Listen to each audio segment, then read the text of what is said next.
we are back officially, as always, weekly on a weekly basis. We are here. I'm of course Meelz. I'm here with LJ himself. What is up, bro? Oh, what's good? How you doing today? Just Man, today's a day. You know? already?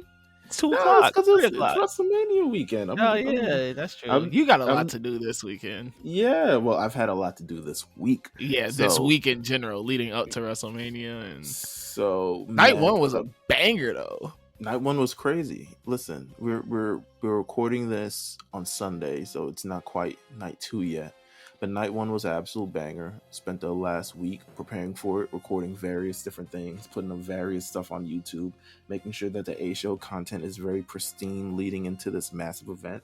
So yeah, to be honest with you, just to be candid with everyone who's listening to this, I don't have notes for today's show.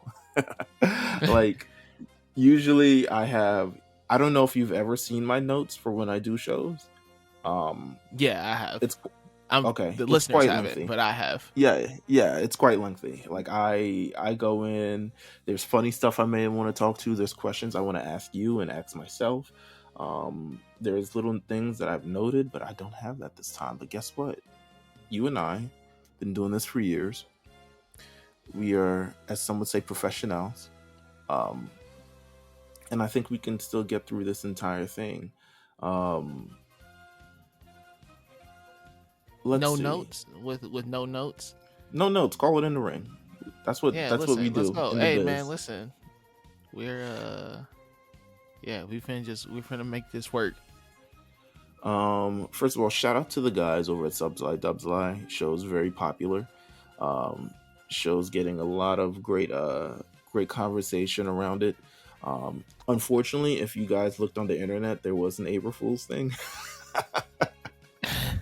That was not so much an April Fool's that I think people were generally like, oh my god, this would be awesome. So I don't want to get too much into it with Jay, but essentially he put up a tweet that season 3 of Subsly Dubsly will be covering romance anime, and everyone was like, oh my god, that's awesome. Da-da-da-da. And I fake looked at it and was like, damn. Maybe we should. Listen, bro, romance anime is something special. I only know Blue Box. There's something about like cartoon relationships that just draw you in. You usually find a person you're rooting for. You're like really defensive over them. You're just like, no, they belong to be happy. They need to be with this person. It gets crazy. Start self-projecting onto them. Yeah, you start relating to other people's problems. I remember I didn't get that text back that one time, and I just it gets crazy. It's you know what? So maybe we'll take it on consideration. But there is a plan for Subsly Dubsly season 3. It's just not that. But at this point, let's get into a little topic. I mean, we don't have much in the news this week. I mean, animes are coming out. Crunchyroll announced that they will be streaming Demon Slayer. I didn't know that they weren't going to be, but you have it doubly confirmed that they absolutely are. This week, yeah, you know that Demon Slayer wasn't gonna leave Crunchyroll at all. No, not at all. This week on the tweets. Oh, look at me. Haha. I won a baseball bet. Oh, did you? Yes, I know I MLB did. is back, so my blood pressure has been really high. Hey man, how have you been feeling thus far? Are you happy for it to be back? I'm very happy for baseball to be back. Okay. The one of two things I truly pay attention to, sports wise. All right. Listen, I had Brad Keller. I don't even remember what is it. Kansas City Royals. Yep. With 5+ strikeouts, and he just got his 6th. So. Oh, nice! Look at that. Look at me. I'm a you're a damn guru. Yeah, you're. I don't even watch a fucking sport. I like how you just threw it out there, though. I like that. Yeah, listen. Yankees had a rookie pitcher today. He did really good. 6 strikeouts, 1 walk. I think 3 hits, no runs.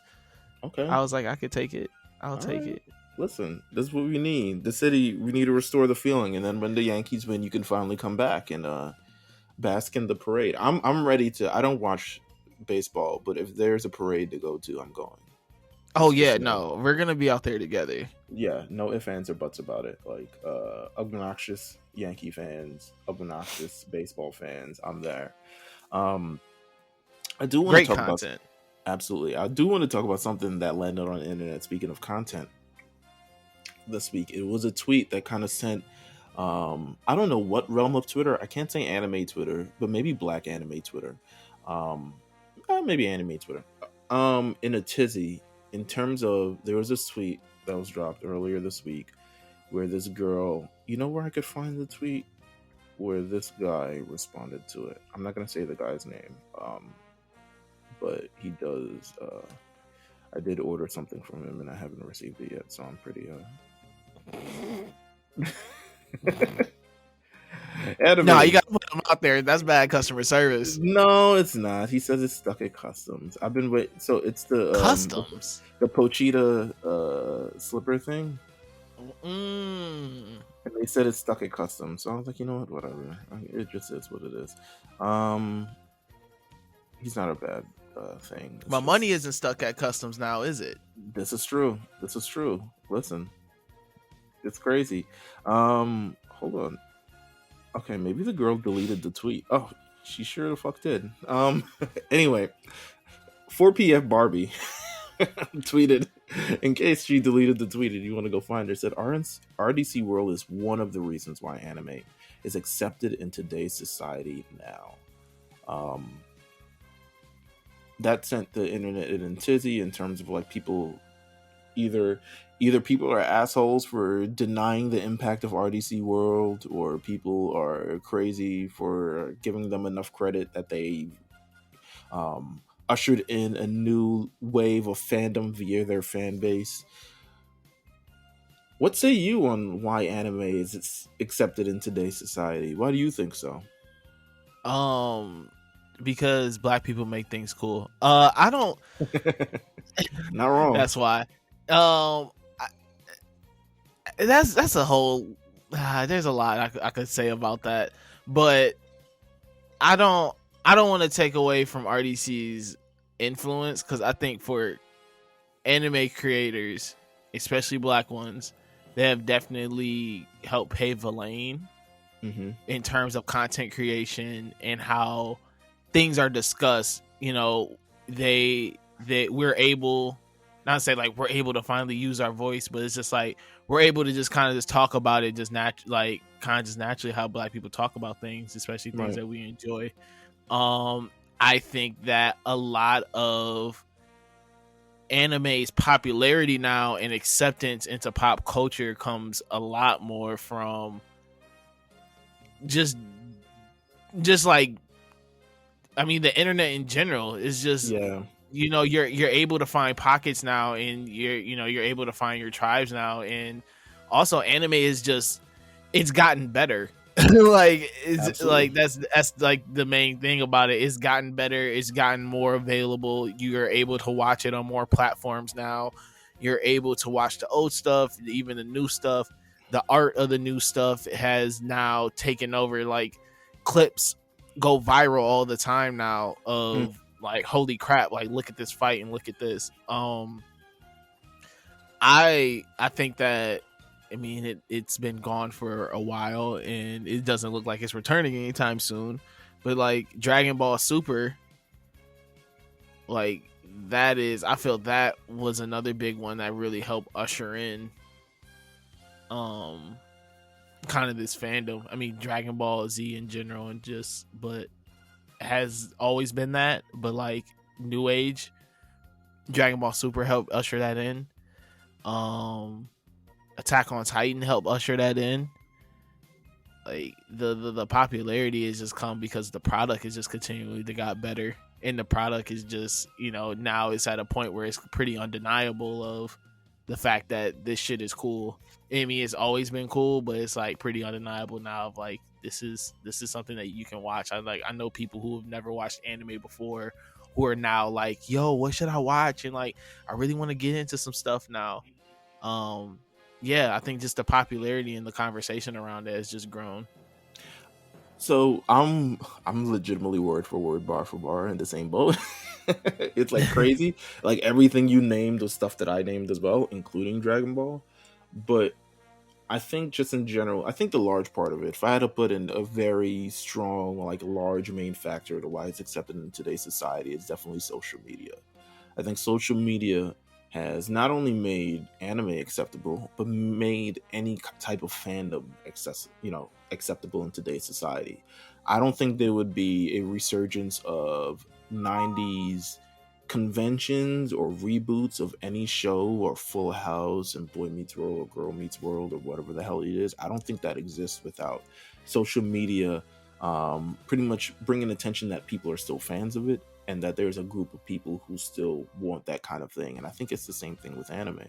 I think social media and the rise of it, when you look at the rise of social media, you're probably going to see the rise of also popularity in anime as well, because it's just brought the conversation about it in real time that people can share with one another. It's the forums of this generation. It's how people, when you share a clip on social media and it goes viral, people discover anime off of that. When people do word of mouth, when Demon Slayer is a big thing, because I think Demon Slayer is one of the contributing factors just in general, like its own definitely thing. But when people share that episode 19 and said people have to watch this, and people did, I think that got a lot of people moving in that direction as well. And there was a lot of moments. I mean, Dragon Ball Super was trending every week and was breaking the internet like every other week when it was closing to its ending. I think that's a major part as well. But I think overall it's the social media explosion, Instagram, Twitter, and then like you said, also it being so accessible now. Because it's not only just on Crunchyroll, even though Crunchyroll is kind of like the main hub where you can find these things, but you can definitely watch anime on Netflix. You can watch it on Hulu. You can watch it on Disney Plus. You can watch it kind of anywhere. They're doing live action versions, shitty live action versions. Let me put that in the space as well. Shitty live action versions of these animes, which still has their own charm to it. Yeah, but and well, Netflix is also like it's a big. I think they see how popular this thing is, and that's why they want to land on it, because they have put a lot of money behind. Okay, we want to do a live action of this, live action Pokemon, live action One Piece, live action Cowboy Bebop, live action blah blah blah, and it's just the conversations are being had, the people are talking about this. I think, like you said, and I think you put everything perfectly in the way you kind of explain it.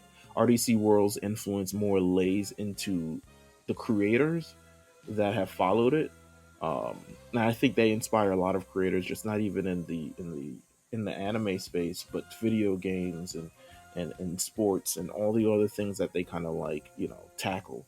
But I think as Black creatives, even us to an extent, like us doing this consistently, who knows where it wouldn't be a known thing or an accepted thing had RDC World maybe not done this. So I think they have a lane and sort of influence for creators in the space.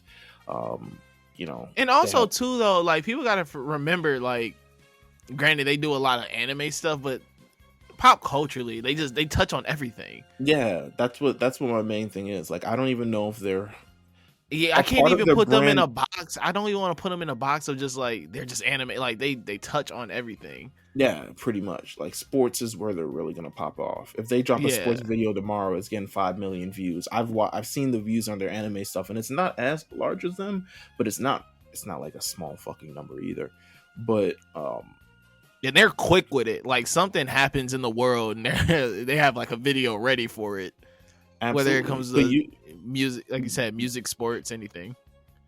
Right, but that YouTube community, the social media community, Instagram, Twitter, anywhere where you kind of like have discourse about anime, I would say that's the main reason of why it's accepted in today's society. Shout out to that girl who tweeted that tweet and then immediately tweeted after, we're like, RDC, get behind me, like, back me up. No, she was dick riding for some DreamCon tickets. I don't like that. Yeah, that's crazy. She was trying to get the free ticks. I don't know how I feel about this. But listen, apparently it's a it's a hot ticket, hot commodity, High commodity. We're to the point where you gotta go online and say something egregious for them, but it's okay. Amen. Amen. If she got it, she got it. If she don't, she don't. But I would say there's a lot of factors contributing to the growth of anime over the last number of years. Speaking of anime, we definitely have one that we can cover right now, which we have been covering. We're in part 3 out of 4 of our Jujutsu Kaisen season 1 rewatch, and we are at the, I'm gonna say this, hold on, we are at the Kyoto Goodwill Event arc. So, third series in Jujutsu Kaisen, third arc, 3 out of 4 as we continue to wind down on season 1 of Jujutsu Kaisen. So you know what? Actually, you know what? I don't have a plan. I'm not even gonna do any post production on this. Let's head right into the damn show. I was like, Oh, what? let's We're gonna do take a this. break, and yeah, I was gonna put an audio clip, and I was like, I don't have an audio clip prepared at all. So you know what? Let's dive into it officially. Kyoto Goodwill arc, Jujutsu Kaisen season 3. This is what I would say is the tournament arc of the series. Would you agree? Kind of, sort of. You need a competition. I don't even want to call it a tournament arc. You need a competition arc. Competition arc, tournament arc. Yeah, I would put it in. I would still put it in the same lane as the various other tournament arcs. I mean, Dark Tournament. Um, what's another notable one? What's that one in Naruto? That's like, Oh, the shonen exams. yeah, the Chunin exams. There you go, Chunin exams. The shit in My Hero Academia, the little other tournament. I don't Oh remember any of yeah. these now. See, I don't. This is my thing with no notes, but I would put it in that because I think what it does is accomplishes a lot of the same things as the tournament arc. I think Um, a tournament arc is there to mass introduce characters mm-hmm.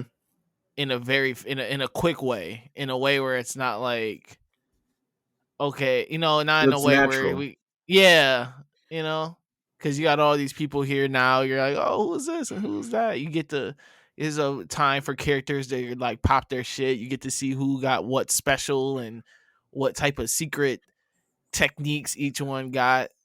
What makes what would you say makes a good tournament arc? The unexpected. Mm, okay, there has to be Like, something unexpected that happens. yeah, like for me, a good tournament arc, like because for me, you know who's going to win at the end 9 times out of 10. Sometimes they'll Sure, throw a curveball and right. like the main characters don't win. But if there's like stakes where like, Stakes, gotta have stakes for sure. yeah, you gotta have stakes for sure. But like the stakes are like whoever wins this tournament arc now, gets a chance to rule something, or like the world is on the line or something like that. Obviously, you know who's gonna win. Absolutely. Um, so you're always looking for the little curveballs that they can throw within there. I think good Um, fights is some. You definitely got to have great oh yeah, fights. I gotta have a good fight in there, and not like fights. Not like fights where they're just moving really fast and you're like, oh wow, like they're fighting. Like I like choreography. I like seeing Mm-hmm. the punches thrown and the dodges and the, oh damn, like he just slipped that and then hit him in the ribs. Like, you like the little things like that. I think also another thing is storyline progression. Like it has to advance the story in a way, I think good tournaments present new opportunities, whether it be new rivals, new goals, new I don't know, new demons, something along those New lines. I demons, think, yeah. yeah, I think it has to advance the story in an interesting way, and that's what kind of help makes a good tournament arc. I'm trying to think what else makes a good tournament arc. Um, Once again, I think just good stakes. You gotta make sure that, why are we all here? right. Like, why should I care about who wins this battle, who wins this and who wins that? Um I can't lie though. I Mm, love a good squash match in a tournament arc. okay. someone where someone clearly has a Yeah, has a yeah. clear power advantage. You know, maybe the other guy's coming in thinking he's hot shit. He's like, yeah, I'm gonna And come in typically here, I'm that's a gonna win all reference. this on. Typically that's a reference point for whatever main character is. It's like, oh my god, I gotta beat that guy. Ugh, how can Yeah. I ever? Yeah, like oh my god, like in the fuck, what was it? Well, I keep thinking My Hero. Stupid second season of My Hero Academia. I forgot what the arc was.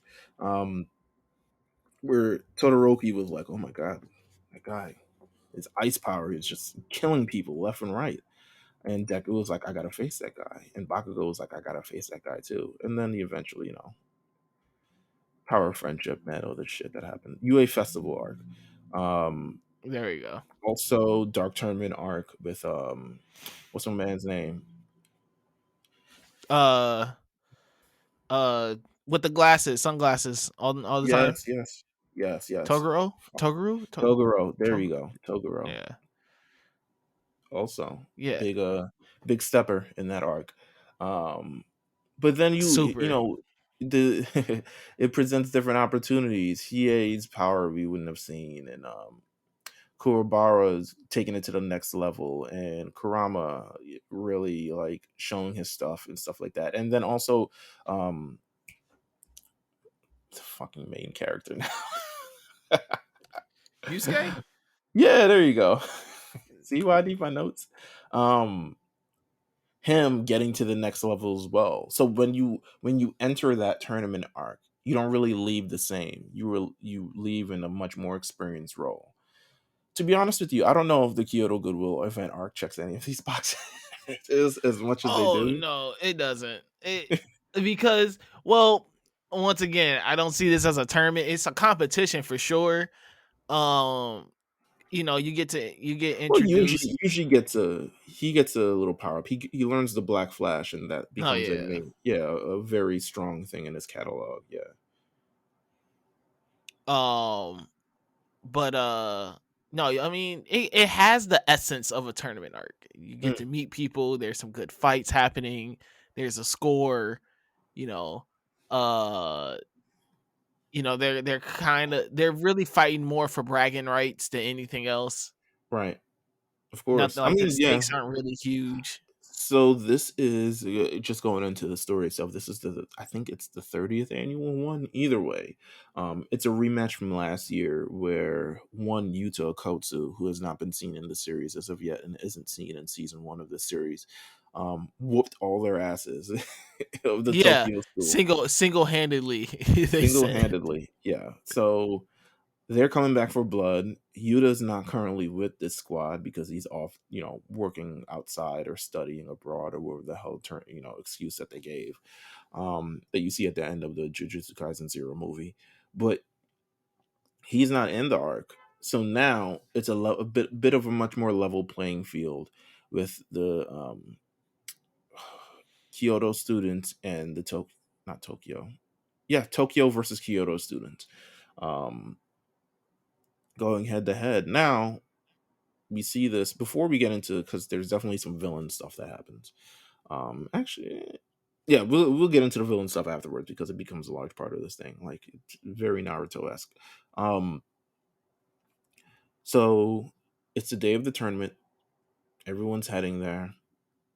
We see the groups that's there. I think for the first time we're introduced to the entire Tokyo squad, which is, let me actually pull up their team names. Let's see. It is, gosh, okay. Thanks for, I should have had, see, I should have had this better. So we're introduced to, of course, the we've met already, Toto, Ao Toto, big hoss, big guy, um, Oh yeah, smashes. big beefy man. Absolutely. And we were introduced to, they call her in the dub May, but I think it's Mai, right? It's definitely Mai. I'm going with Mai. Mai Zenin of the Zenin family, twin sister of Maki, goes to a different school, hates her sister's guts. Already built in conflict right there that we'll explore upon in a little bit. Um Noritosho Kamo, who is honestly He's kind of a dickhead. Yeah, a little bit. He gets he gets a little bit of a run here, and I think we see him a little. I'll leave that for the spoiler section. We see him a little bit later in the series as well. Kokuchi Muta, as we know, Mekamaru. He's using Ultimate Mekamaru. His curse thing is that his body is unable to pretty much do anything current in its current state. He, like actual Maki, was born with heavenly restriction. Now, heavenly restriction is a type of curse restriction that affects someone's curse energy in exchange for limitations or improvements on their body. Clearly, he has a limitations part.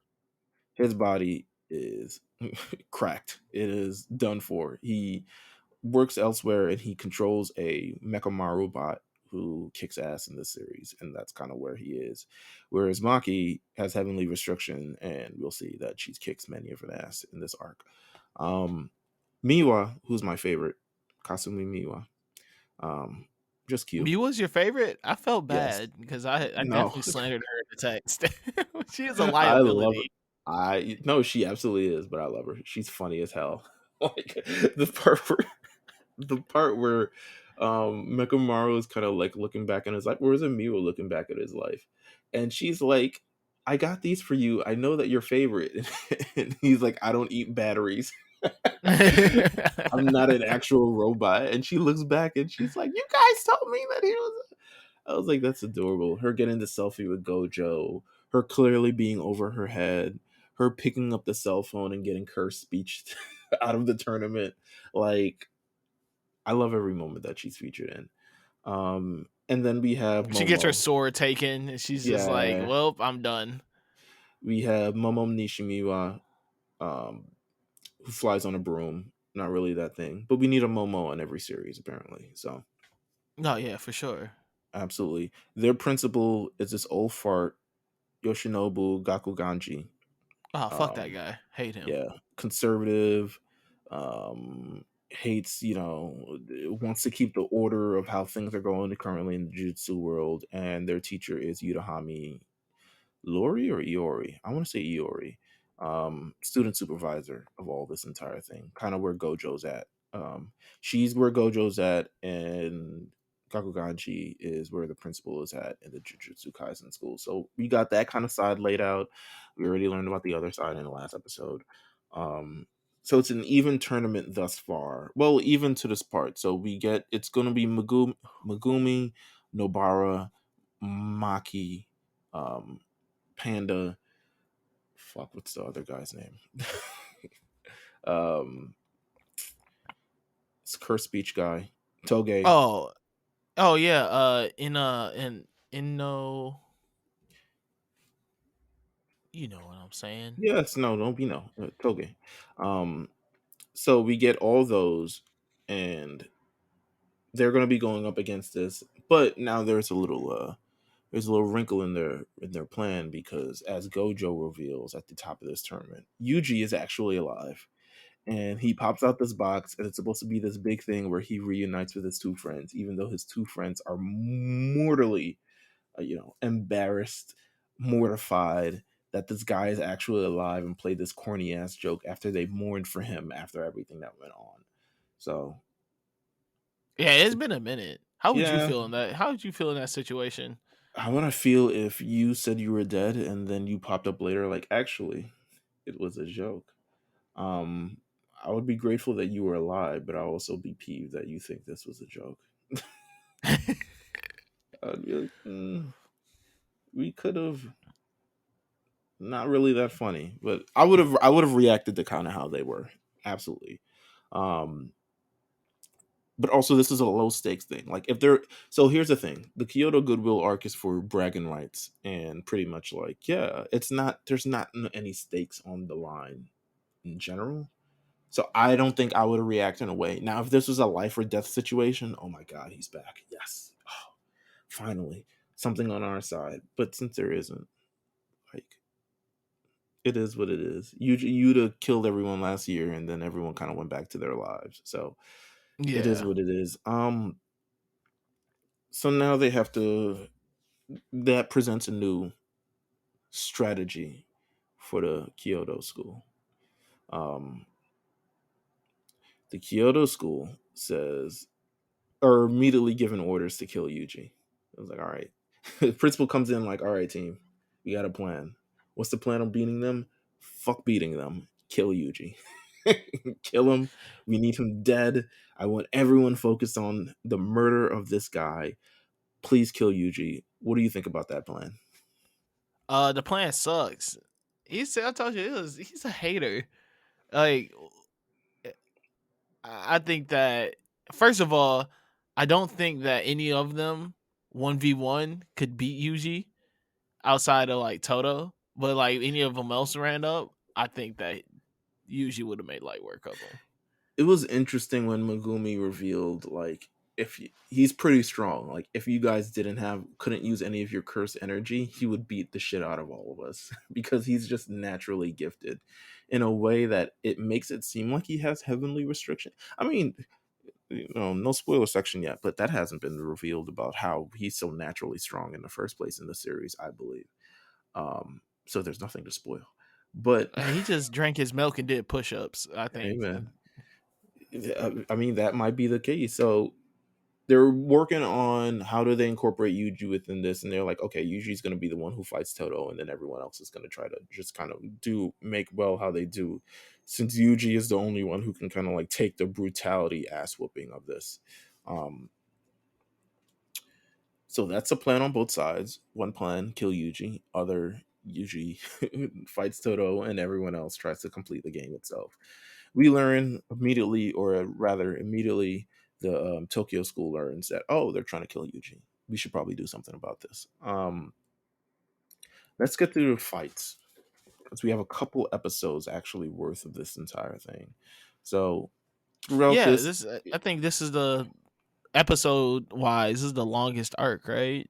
Yeah, it's the longest arc of this first series for sure. As most, I mean, it's not the longest arc of the series by even far. Like, oh no, I'm saying of the season, I guess you could say. So we get several fights during this. The first fight that we actually see is going to be Yuji Itadori versus Io Toto, which starts in this arc. And essentially, Toto asks him the question. Two beefy men pumping meats, man.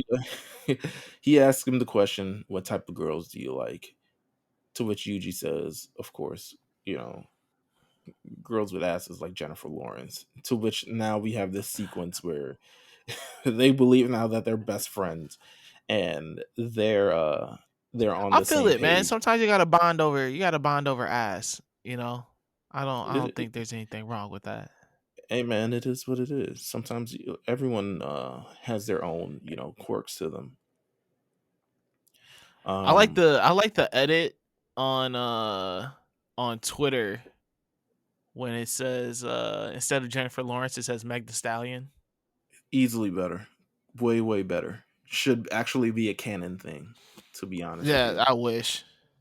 I think it will be at some point. I think Gege knows at this point that everyone wants it to be Megan Thee Stallion, not Jennifer Lawrence. When's the last time I heard about Jennifer Lawrence? To be honest with you, I don't know. She was probably doing some nut shit though. So, so we get Divergent Fist. Yuji's using his Divergent Fist. How Toto's like, yo, this is all wrong. I need to like train you to be better, and I'm gonna train you while you're fighting me. Yuji asks if it's okay being weak, relying on Divergent Fist. Initially, Yuji does not care about being Toto's best friend, but he refuses to stay weak. Impressed, Toto tells his best friend that this is the correct response, and thus blooms an interesting friendship. From there, the second battle that we get into, Panda versus Ultimate Mekamaru. Panda got other niggas living inside of him. I don't know how I feel about that. He's got a gang in him. He's a one-man gang. He's a 3 the hard way. Really, right there. Gege was on some freak bowl. I'll be honest, creating that. So this was the arc. Right before this arc was the arc that I stopped. So I stopped reading and I was like, I'm just gonna wait for the anime because I think at this point they had announced the anime, and I was like, I'm not really sure what's going on with anything. So I really stopped like right here before the panda fight. I was like, there's a panda fighting. I don't know what's going on in this arcade war. I legitimately was like, yo, I don't know what's going on. But it's a battle of cursed corpses. Ultimate Mechamaru, which is a cursed corpse that's being controlled by Kokumi, and Panda, who is the son of the principal, um, his greatest possibly his greatest fucking cursed object, not cursed object. Fuck, I forgot what they're called. The cursed puppets. Cursed puppets, yes, his greatest cursed puppet. And they're having a battle, and it gets to the point where Panda realizes a cursed corpses. He gets to the point where Ultimate Mechamaru is really turning up. He's like, nah, we doing all types of stuff. We like activate swords, boost, spin technique, ultra cannon, all this other stuff like that. And then we see the backstory where Panda is not actually a panda, but he is a cursed corpse. And we see that the principal is telling him, like, listen, you have a brother and a sister. He's like, no, I don't. And he's like, they're inside you. He's And like, hey, man, whoa. so the panda turns into a gorilla, which is like, That's kind of a dangerous combination. it's kind of A panda crazy. gorilla. Yo, it was kind of nuts to see. This is my first time seeing it is in the anime. So I'm watching this for the first time. I'm like, I'm not mad at it at all. But this is kind of nuts. But nonetheless, the gorilla mode obviously destroys the shit out of Mechamaru. Like, Mechamaru tries to hit one of his cores. Panda says, I can move my cores, you little bitch. And Oh really yeah, just, he was like, "Fuck, nigga, you thought he thought it was sweet." He yeah, was like, "I'm real well versed in this." yeah. He was like, listen, I can fake my core to be anywhere. Um, and Mechamaru defeats, Panda defeats Mechamaru. And then says, can I borrow your phone? And he was like, yeah, at this point, might as well. Um, He was like, "Yeah, sure." He was told him the password. then we see the fight between um, Miwa and Maki, which is a completely one-sided fight. So Miwa remembers Mai telling her about Maki and says, listen, she's going to be a weak grade 4 sorcerer for the rest of her life. So Miwa's like, oh shit, I can actually Turn do this up. shit. She was like, yo, let me get my sword. Let me do my thing. Um, Maki is not a grade 4 fucking sorcerer. No, she she, is. She's just she, held back by the system. yeah, she is. And we learn the system, her system, which is her own fucking family. How fucked up is that? She's incredibly strong. And not only said, okay, Miwa does her simple domain. Maki's like, fuck this shit. Get this shit out of here. Um, it is like a 8-year-old playing LeBron James in basketball. That's kind of how this is. He's throwing it off the backboard and dunking himself. He's crossing him up, hard fouls, everything of the sort. Miwa tries her best. She's like, listen, I got a sword, I got everything. Miwa stands no chance against Maki in any Not at sense of the all. word. Like, not even close.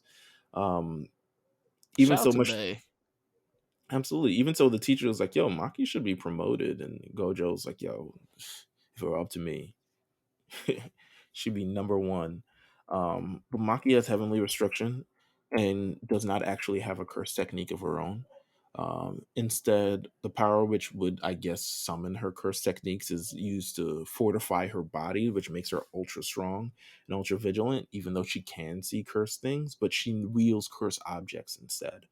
And we see a bevy of cursed objects featured throughout this entire arc. Um, we then Yeah, we then there's a switch over. certain character that she's built to be like. Absolutely, which we'll get to in the maybe in the spoiler section.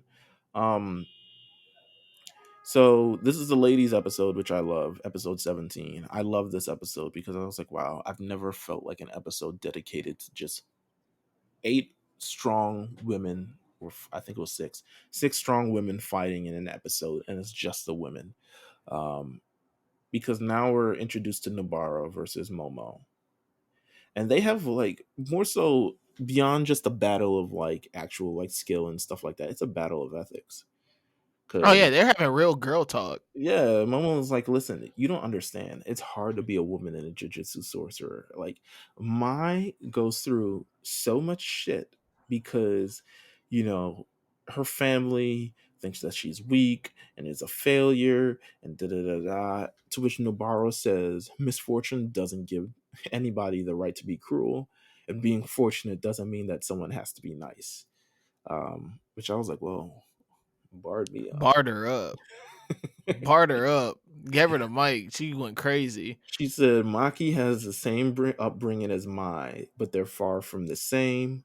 Nobara refuses to excuse her actions and tells Momo to think about the person they've already committed to condemning as a curse, meaning think of Yuji.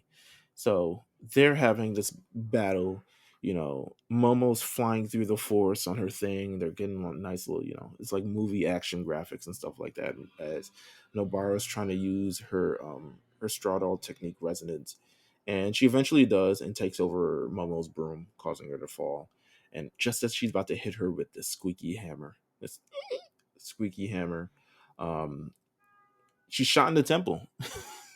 Yep. She is shot with a rubber bullet from Mai herself. And From like 50, like 60 yards out too. With a amen. handgun. Like, I don't think people understand the type of, like, it's not like she had, you know, Mai and the lady a Nagant. rifle or anything like that. She's like, not she had a sniper rifle or anything. Like, she had a 6-shooter and beamed her from 60 yards out. That was crazy. Mai or Lady Nagant. Who you rolling with? Oh, wait, Lady Nagant, like the one that we saw, or like her original self? Because she has some quirk boost. Well, let's go with her original self. We're all OGs here. Okay. Ooh, Lady Nagant, because only because Mai can only create one bullet of Yeah. her a curse bullet a day. This bitch threw a Because it gun takes at that. the girl. She was out of bullets and said, fuck you, and threw the gun. Um, I love that part. So obviously Nobaro gets beamed, taken out. To Momo gets which, saved at the last second. yeah, Because she was and about to Maki, smoke her with that little rubber hammer, which was absolutely, absolutely funny. yeah, funny as fuck. But Maki now enters because she's got to help her girl now, and we see Maki versus Mai, and then we get the backstory of Mai and Maki, both grown. Well, Maki growing up with the inability to use curse techniques, and her dad being like, "Look at this piece of shit that I fucking birthed out. I can't stand how I birth 2 children, both useful, bad enough they're women, bad enough." But now one is unable to use curse techniques, and not only that, she's defiant in her ability. She doesn't care to like learn. She doesn't care to have some sort of sorcerer take over her soul and figure that out. She doesn't care for that. She doesn't care to do any dishes or being, you know, subservient at all. She's just a back talking, you know, little girl. And Mai, who's her twin sister, just got to deal with this all as well because they're twins. Um, she says my Maki says that she could see curses. No. Mai says sorry that she could see curses and would be afraid, but Maki was never scared and always went straight for her future. She left the clan despite telling Mai that she wouldn't leave her behind, only to return and become head of the clan. Mai believes her sister is a liar and claims to hate her. I don't think she actually does hate her. Nah, she loves her sister. She's just mad at her. It's, She was it's mad a at her sibling squabble. situation. If you got siblings, you don't squabble with them. I You feel don't have like your little sibling beefs. my situation was easier because Maki was there always to take the brunt of the thing. But then when Maki left, Mai really took the brunt of everything and kind of left her sister to fend for herself. But Maki she does not regret leaving because ultimately she says she has to do what's best for herself. And she was born with little curse energy and was never acknowledged by her family and didn't want to fall down the same hole with her sister, didn't want to live that way. She had to leave. She says, even though she made that promise, she and she feels bad about it, she ultimately is doing what's best for herself. And Mai goes for the kill. She tries to hit her with all the bullets. Maki doesn't realize that she has the ability to create one bullet left, even though it uses all of her curse energy. She uses that one bullet, shoots it out. Maki catches that shit because she's real as fuck. Catches it with her hand. Because barehanded the bullet. And Come then, on, built different. She says, "Listen, it's that heavenly restriction. That's the real." That's the real curse technique that we have. We don't have actual curse techniques. We have heavenly restriction. And she catches the bullet, controls it up. Mai tries to throw the gun at the chick, gets overpowered, and she still considers her a liar and a disappointment, even though this entire situation is going on. And that leads us into episode 18, where it is Megumi versus Kamo. Kamo's the guy who uses his blood and shit as blood technique, able to like take blood packets and manipulate blood and use it as weapons, which is kind of cool, I guess. They're having a fight. The fight is really it would probably have been a much more notable fight if it had an actual ending, but because Mahito and his gang pull up to Jujutsu, High, and they're going to steal whatever they're going to go steal.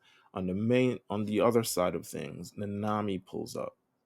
Is it Nanami? No, Hanami. Sorry, Hanami pulls up with a couple other people in tow as well. Special grade curse, and decides to, a veil is put over the school. A veil only to keep Gojo out. I was like, God damn, could they hate you anymore in this series? A veil is put over, trapping everybody but Gojo outside, and all the kids inside who has to go up against this special grade curse, Hanami. Tough beat. Reminds me of Naruto, to be honest with you. Yeah, listen, the whole villain pulling up and fucking up the sabotaging, fucking with the tournament and sabotaging everything. A story as old as time. Listen, because why not choose that time to attack when everyone is there? They kidnapped Bakugo that one time. Yeah, they did. Sometimes you just need everybody in one place while they're inexperienced and keep All Might / Gojo out, and that's how you win. But they try their best to hold off of Hanami, but Hanami's too fucking strong. He kills all the Shikigamis. Toge ends up using his curse technique and blowing his fucking vocal cords out. Like, it's wild to see. Like, and, spitting up blood and shit. That was... Well, I mean, because he was only using... They even said, they're like, yo, he's burnt out already, and he was using low-level... he was using low-level stuff, and then finally he was just like, listen, I got one vocal cord left. Adobo. Oh my God. If I was him, all mine would be like taco ingredients. Really? Ooh, that's a good thing. Mine would probably be like, like West Indian food, like roti, fucking oxtail, carne asada. Carnitas. Oh my God, that's lit. All right, we should do that. Cabeza. Oh shit, rice and peas. But cabbage. yeah. So Megumi and Maki try to fight Hanami on their own.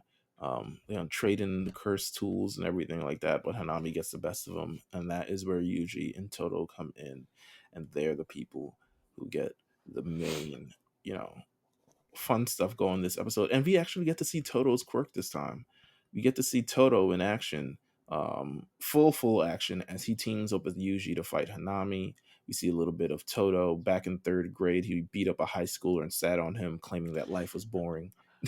Yeah, that's so wicked, because I have a 1st grader, and so I have to pick her up every day, so I see what 3rd graders look like. And the thought of a 3rd grader smoking out a high schooler has me in tears.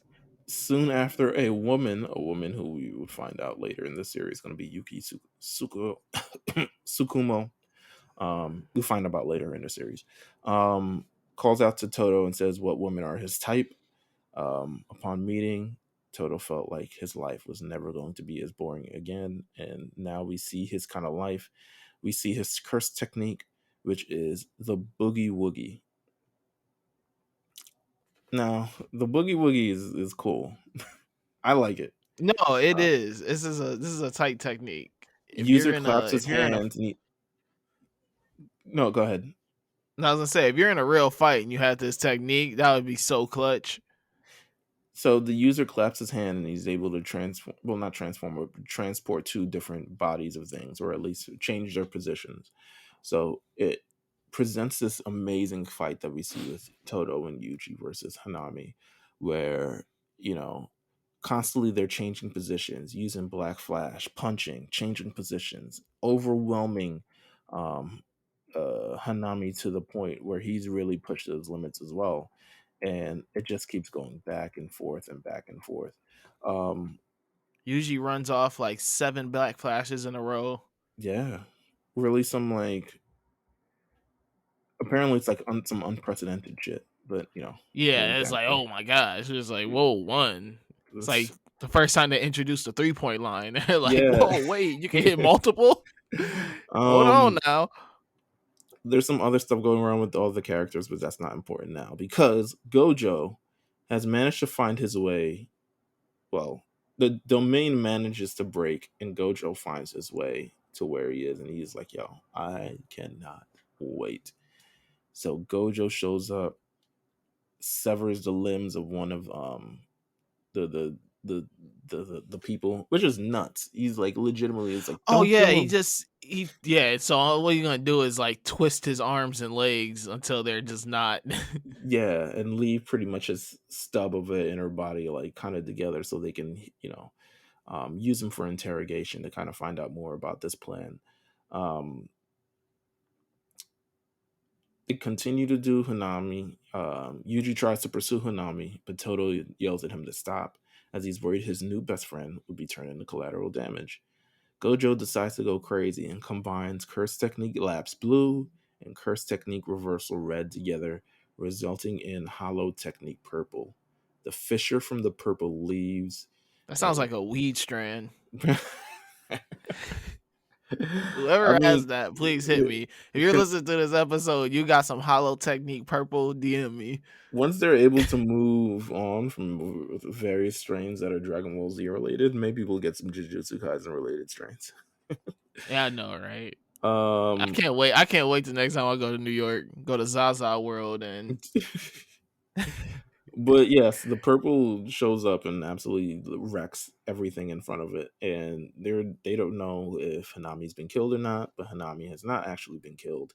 But meanwhile, more than anything, this entire thing was a distraction so Mahito can steal Curse Womb Death Painting 1 through 3. What are Curse Womb Death Paintings? We'll find out in the next arc because it's named after that. So everyone settles back down. Everyone gets back. They're like, we got what we wanted. Hanami's still alive. Hopefully we can heal them.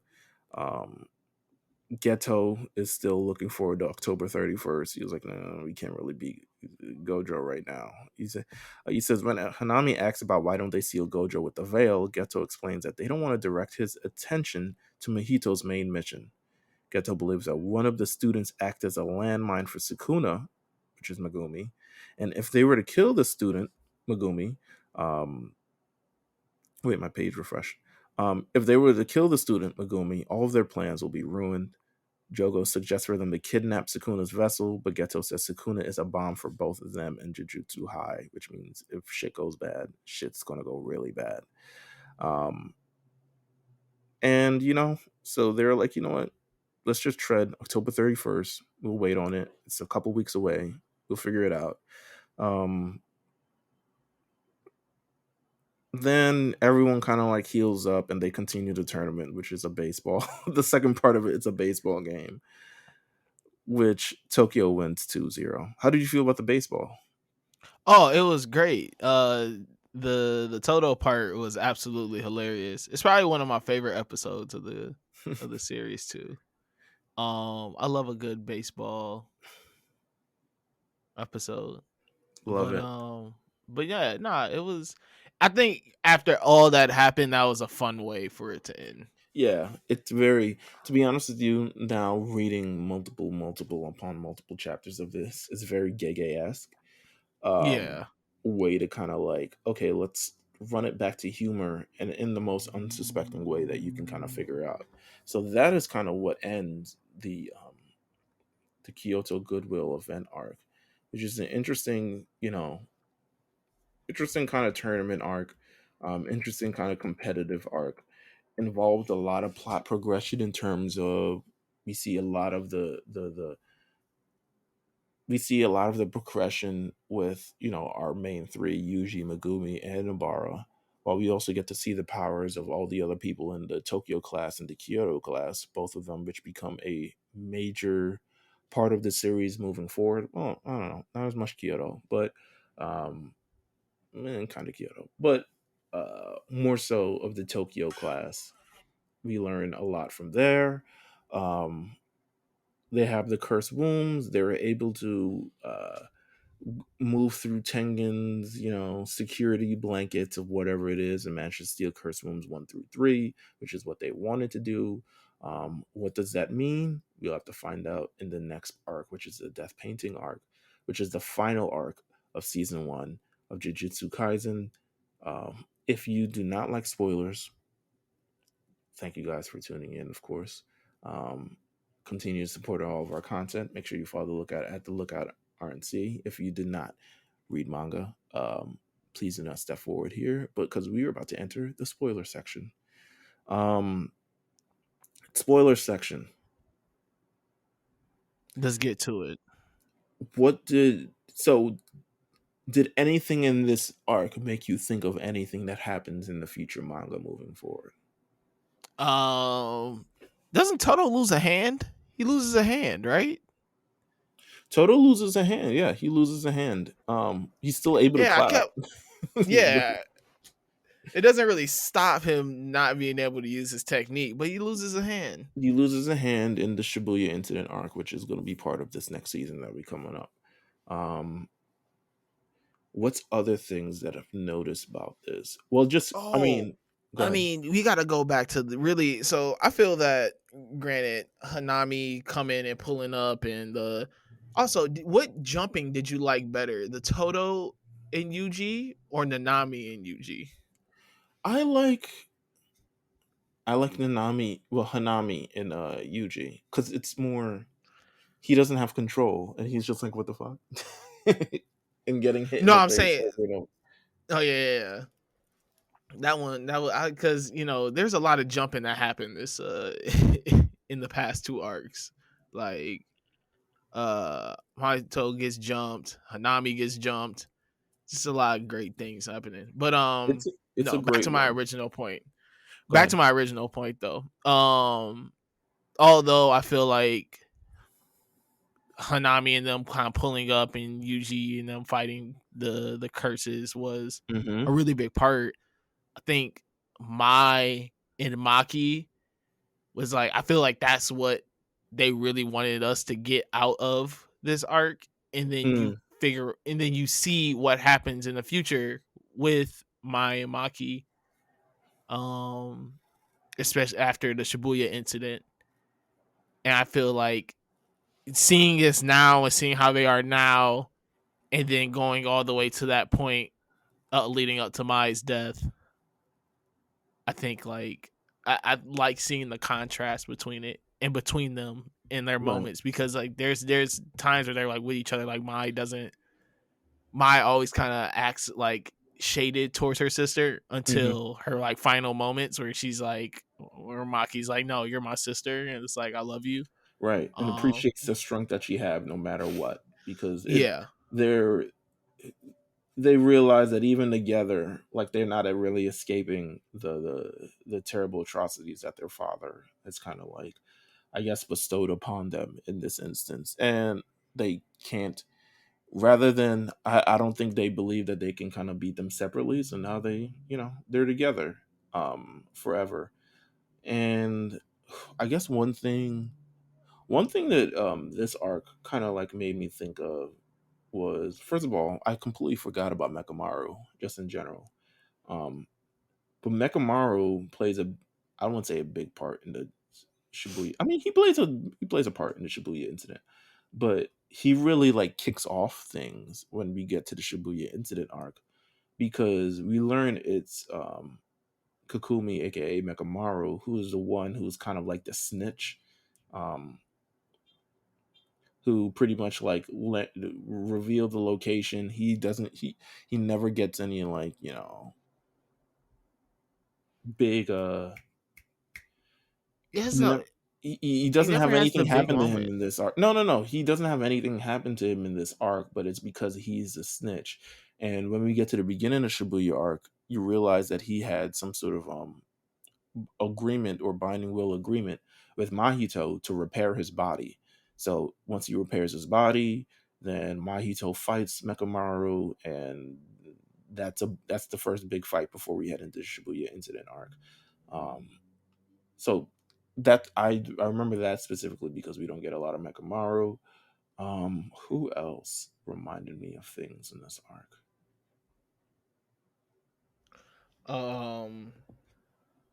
I mean, we get to see the Does reason why Nobara? they seal Gojo, because Oh yeah, you see Gojo just because pulled up and like change shit around. also too, it's like, how do you create a veil for a person, and then that same person just destroys that veil? Yeah. It goes like, this couldn't hold me back for too long. Clearly, they realize he's OP at the end of this arc, and there's nothing that they can do about it. Yeah. Did you have anything else?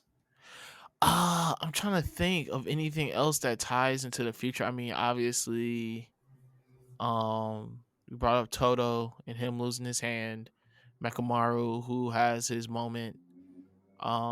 His death is pretty sad too. Yeah. I can't lie. When they're like holding the robot head and all that, like, I'm trying to think. No, I don't. I don't really can't think of anything else right now I, that ties into some spoiler stuff. I would feel like Toto would have much more going on in this series. Like, I thought he would be part of the Culling Games Jazz, but Oh yeah, same here, and he's nowhere to be found. yeah, he says his technique is dead. It was merely a structural backlash. Toto then apologizes and says his technique is already dead. So maybe he just doesn't have the technique going on. But you know what? We've seen much more, much weirder plot devices used to change people around and revive them in certain ways. So I don't think that we'll see the last of him, but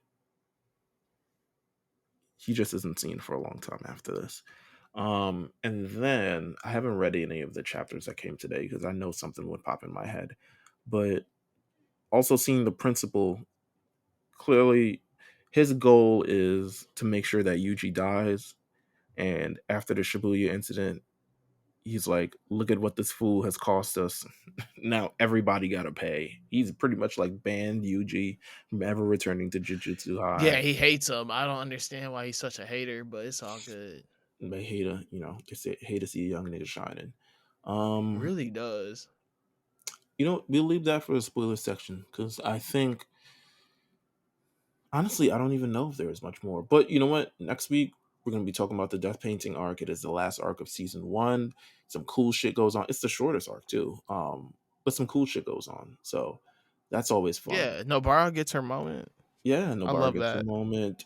Megumi gets a moment. Yuji and Nobara get to do some cool shit together. So we have that to look forward to. And yeah, listen, make sure you guys consider subscribe to the Lookout. Um, Subscribe to the A Show. I mean, go listen to that. It's going to be WrestleMania week, so I'm sure we'll have fallout on that. Follow the Lookout at the Lookout RNC on Twitter and everywhere that you listen to stuff. And yeah, man, we'll be back next week with the conclusion to our Jujutsu Kaisen story. Any final words, Jamal? Yankees won. Oh, that's okay. So Nice. yeah, Yankees won. So I'm a happy man. Make sure that y'all continue to listen to the Lookout and watch some WrestleMania. By the time y'all listen to this, all this is gonna like. By the time y'all listen to this, my mood could be completely different because the Yankees play tomorrow and they play that day we drop. So well, yeah, listen, I go don't know. Yankees. How about that? Go Yanks. Go Yankees. Hey, man. Shout Thank out you to my guys blood pressure. Thank you guys for tuning in. And yeah, we will see you guys next week. Take care.